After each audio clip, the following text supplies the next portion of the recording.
Welcome to the Marriage Puzzle Podcast with Julie and Thomas Hobby. We are marriage coaches who help couples with pain points about money, intimacy, and communication go from being overwhelmed to being secure in their marriage. If this is your first time listening to us, thanks for checking out our podcast. And don't forget to subscribe and leave us a rating and a review. Let's dive into this episode. Hey everyone, thanks for checking out another episode. In this one, we are going to be talking about how to get on the same page with your spouse about money. Or I guess you could apply these same principles to stay on the same page with your spouse about money. So this is one of the topics that we love talking about here on our podcast. Yeah, because we've learned a lot from our own experience. We haven't always been on the same page.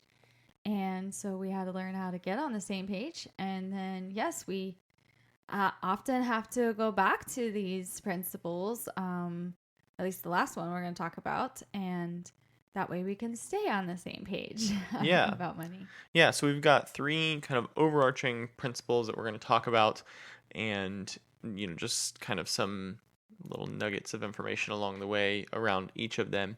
And the first one is just merge your money together. A lot of you may already be doing this, and so if you are, great, check this one off. But this is a huge step. If you're not doing this, if you're listening to this before you get married, this is going to be a huge step in your marriage. And if you're already married and you don't do this, this could be something that's really causing a big roadblock for you. Yeah, I think if your money's not combined, you're basically just roommates. But some people, because you just said, if you're not married and you're listening to this, I think that's what happens sometimes is like they go into the relationship with their money separate and they don't get around to ever combining it. So maybe your intention wasn't just to live separately in the finances, but just kind of like, well, this is just how I always do it. Or you might see that you right off the bat have different spending patterns or money habits or preferences that you kind of want to do your own thing and let your spouse do your own thing so you don't have fights. You don't want them jacking up your money. Yeah. So, we've kind of heard all of that. So, I want to validate those feelings, but say to agree to follow the next two principles, like you've got to start with merging your money together. Well, you said it, like when you don't have the money combined, you're basically then roommates. You're each paying for half the rent or half the mortgage. Or you're saying like, look, I'll pay the utilities if you pay the rent, or, utilities and food. You're going to split things up in a weird way. And then what happens when you get into an argument? Everything then turns into yours.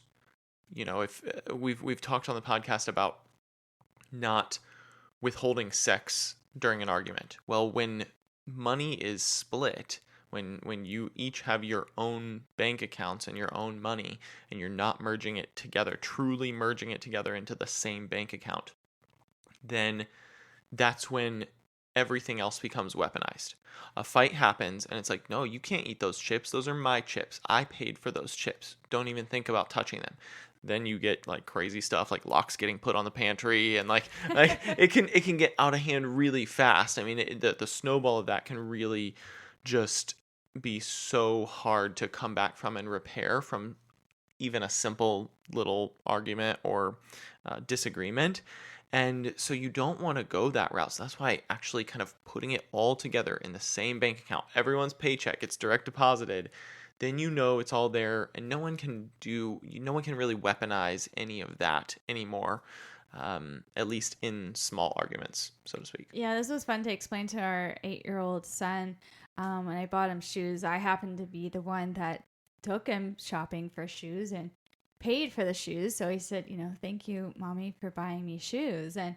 And I got to explain like, well, Daddy paid for them too, like Mommy and Daddy paid for your shoes. And how cool is that? You don't have to be like, ask Mommy for this and ask Daddy for that, or I don't have enough money, go ask your dad, or whatever. Like when you're married, that's a family pot then of money that you get to decide. If you have kids, you're providing for their needs. If not, you get to, decide what you want to do together. But it's not his money, her money, and who paid for what. It's just a union. Yeah. Well, and you sparked another really interesting point in my mind while you were saying that. Um, I mean, we all have probably, or most of us have probably experienced some form of debt at some point in our lives. And when you have that weighing on you, that is that's a heavy burden to bear. Well, what happens if you have your money split into separate accounts and you borrow money from your spouse? Well, now you've put them in a position to be a debt collector at some point. And that can be a really hairy situation if you're tracking that, saying, like, hey, you owe me this. And it's just not. Bottom line, avoid this. If you're doing this, take steps towards changing this. Yeah, it's not too late. So what you just described does not sound like a marriage.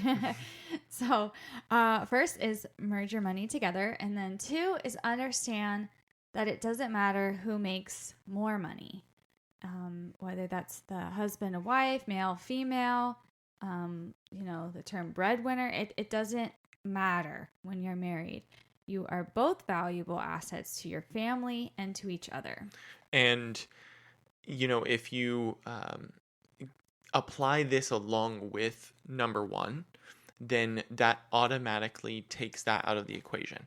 Then I should say, maybe I shouldn't say automatically. I think it really changes the ability to be able to say, well, I'm the one who makes the most money. Well, you're putting it all together, showing that you are one unified front. So if you're making the conscious decision to all put your money together, then it really takes away that thought of who is the breadwinner. You're both working. You have different skill sets. You come from different backgrounds. Of course, you're most likely going to have different jobs and different incomes. That's okay. You have one unified goal as a family unit, whether you have kids or not, is to move forward and make better lives for yourselves. Yeah, if you are not working in a sense of calling yourself a stay-at-home mom or dad, don't get confused by that, because that is your job. And I always think of like how much you may not be bringing in the money per se on a paycheck, but how much money are you saving because you're watching the kids versus full-time daycare or whatever you would choose for their care. So yeah, that's what you mean when you're both working, you're both bringing value to your family and to your relationship, and it doesn't matter who makes more. There's not, we've worked with couples that then the other one's just like striving and striving, never feeling good enough. Well, they work all day, they bring home the money, so I have to do all this, and trying to like owe the debt that you were talking about earlier, and it's just not a recipe for a healthy marriage when you compare like that. And so we've been there too, of like our roles have naturally switch kind of like in different seasons of who makes more or less than the other. So again, we can relate to this in a sense of it not being that stereotypical male, female, husband, wife. If you take that, off that rule, I guess I would call it, off your marriage, then that's a really freeing moment to be on the same page. Yeah, I mean, throughout most of our marriage, you have been the one who's historically made more on a paycheck than I have. And so I think that really changes our mindset and the way we're able to look at it. If it's not that way in your marriage, then like Julie just said a minute ago, let's take the stay-at-home parent example. That's a huge thing. And you mentioned it around watching the kids versus paying for daycare. And there's really so much more to it than that. There's, that stay-at-home parent is oftentimes the one doing the grocery shopping, and oftentimes the one keeping the house clean, and oftentimes like taking care of the laundry, and there's so much more that falls on that parent. And really the easiest way to kind of put a value on that, if you will, is to look at it in terms of like a life insurance. That parent still needs to have life insurance. Bonus tip, like you need to have life insurance on each of you, because you're depending on each other, especially in a situation with a stay-at-home parent. One, if you're staying at home and your breadwinning spouse dies, you're going to need income to continue caring for your family. So that person definitely needs life insurance. But if you're the one who's out working and your spouse is staying at home and taking care of the kids and doing all of that other stuff, and something happens to them, you're going to instantly need to be paying someone else to um, start picking up all of that stuff, taking care of the kids, helping around the house. Like there's so much more value. So you'd have to calculate that out. So bonus tip, make sure you're getting life insurance on each other to protect yourselves in those events. But that's really the best way to kind of see that value and recognize that value, is how much would that cost if that person was no longer there. And, I think that that's just where it really boils down to, like, you both bring immense value to the table to move your family unit in a direction, whether you have kids or not. Remember, your family unit starts with the two of you getting married. Mm-hmm. So whether you have kids or not, moving your family unit in a direction that you're both looking to go, it takes both of you involved. So the dollar amount is really irrelevant. So what you're talking about is mutual respect. Like, Yes. you're both bringing something to the table, and then you should be grateful for that support. Mhm. So if you're the one making less money, then thank your spouse for what they do. Thank them often for that support. And if you're the one making more money, you too should thank your spouse often for what they bring to the table and for their support. Yeah, and we purposefully kind of read them in that order because it makes you think, like, if you're the one making less money, kind of implies like you should thank your spouse because they're the one taking care of you. Well, that's not what we're saying here. Don't get that mixed up, because that's why we also wanted to throw that in. If you're the one making more money, you need to humble yourself and thank your spouse for bringing just as much effort to the table. And that's vitally important. It's going to help lower egos and increase respect for each other. And the last point we want to bring to you, to stay on the same page or even get on the same page with your spouse about money, is talk about it. But talk about money often, because this is where we went wrong about halfway through our marriage, which is, now about 8 years ago. We've been married for 16, so it took a while for us to learn this. It took 8 years into our marriage to learn, because we were just having all kinds of fights. Right. Our fights were bad, like mean and harsh and loud. And looking back, it was all around money. Mm-hmm. I hated talking about money, because so then we would spend, more days, more weeks would go by before we talked about it again, and we'd blow up again. We weren't talking about it frequently enough, because the more often you talk about it, then the less often you are going to fight. It does get easier if it's just like a common topic in your marriage. Yeah, if only one of you, I should say, is handling the money, then you should immediately stop doing that and include your spouse, because that was the shift for us. Mm-hmm. And if you're the one who's not included in that, then you need to start, I say ask to be included, but not like asking permission. Like, it's your money. I mean, Yeah. according to the other two, if you're following the other two principles, that's your money too. So there shouldn't be an asking permission, but it's a request, like, hey, can you include me on this? Like, I'd like to get involved. And that's where our relationship changed, is, you weren't the one who really wanted to be involved in that, and I was the one who kind of handled it. And that's kind of where our miscommunication and fights came from. But then that changed, and you started asking to be involved. You started wanting to learn more about it and learn more about what was going on. That's what allowed us to start talking about it more and fighting about it less. Yeah, when it was a scheduled time, like, I was prepared. I think we started, once a month. We had it on the calendar. We would come to a meeting. I knew it was about money. I was ready to learn. I was ready to, look at the previous month and plan for the next month, and do it more as a team instead of a reactive of, questioning me, which isn't the right, thing, but you just needed more information or to inform me about something. You had the right heart, and I wasn't receptive to it just because I felt attacked. Or out of the blue, like, what, I'm cooking dinner, like, what are you talking to me about that? Like, that's, and it just escalated. And so, we had, it was bad. And that's why I'm like, it's just funny to talk about now because it's not that way anymore. And it's because we're dedicated to, we're like, this is not working.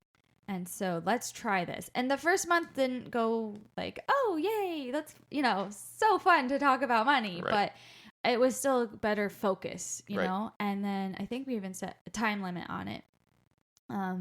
So that it was like, okay, we're going to do this and then we're going to relax, Yeah, because it's one of those things that I can talk about it all the time because that's just how my mind works. But you're sitting there like, even though you want to know, you're sitting there like, oh, okay, when is this going to end? You don't want it to go for 3 hours. That's not your thing. So start with an amount of time, 30 minutes or an hour. But I just want to kind of drive home some of the points you touched on real quick. Scheduling that time is vitally important because it's going to allow each of you to come to the meeting with the proper mindset and focus. Scheduling that time, start and end time, will allow you both to know whichever one of you at least is the one who isn't really the one who centers around money, the one who's, not the nerd that wants to just dive into the numbers all the time. That allows you your exit time frame. You know when the conversation is going to end, and be respectful of that end time. If you don't finish it, schedule another meeting. Get to the 5-minute mark, say, hey, we got 5 minutes left. Let's finish this up and let's schedule another meeting if we still have more to talk about. It can be the next night. That's okay. But just don't drag it out. Be respectful of your other person who's, of your spouse who's showing up to do that with you. And don't just spring those conversations on someone. I get that there are times when things come up and you have to just talk about it, but there's something different in coming in, like, if you were making dinner and me coming in saying, what the heck did you spend this money on? Versus like, hey, tonight could we chat about this? I just have a question for you about a transaction I saw. Yes, now you can be receptive to that. You can say, yeah, I'd love to tell you all about that. It's no big deal, small story. We'll get to it tonight. Now you're being respectful. You've scheduled it. You can both still come to the that conversation in the proper mindset. It's not even a meeting then, it's just a quick conversation. But money is one of those things that you have to be in the right mindset to talk about. Otherwise, it's going to go poorly every time. Yeah. So, but just to recap, we said 1, merge your money together. 2, understand that it doesn't matter who makes more money. And 3, talk about money often. And I have to tell you guys, you might know that our niche here with when we created Marriage Puzzle was about money, sex, and communication. We like to talk about a lot of different topics, but those we will keep circling back to. And this one ended up being about money. But once we personally got this in order, it was also because our communication got better. So our money and our communication, and then I just have to tell you, our sex life got better too. So those are why our 3, these are our 3 things, the 3 legs of the stool that we stand on that are so foundational for every marriage. And so I just want to put that out there. Like, yeah, they're talking about money again. Well, it's just so important to us because we saw a direct correlation with money, communication, and with sex. I'm just kind of sitting over here smirking because why are you laughing? I'm just thinking in my head, like, that could be like, we're going to go talk about money, air quotes, like, that's our code. We're going to have a budget meeting and that's going to be code word for something else now. It's what is when you get on the same page about everything, and the most intimate, were you going to use that word? I was going to say it deepens the intimacy. We were on the same page. But that word isn't just, that's a whole nother episode. We've actually done an episode on that. That intimacy isn't just physical intimacy and sex, but it's being open and honest and on the same page and together with all these areas. And so change your relationship with money and change your marriage around money.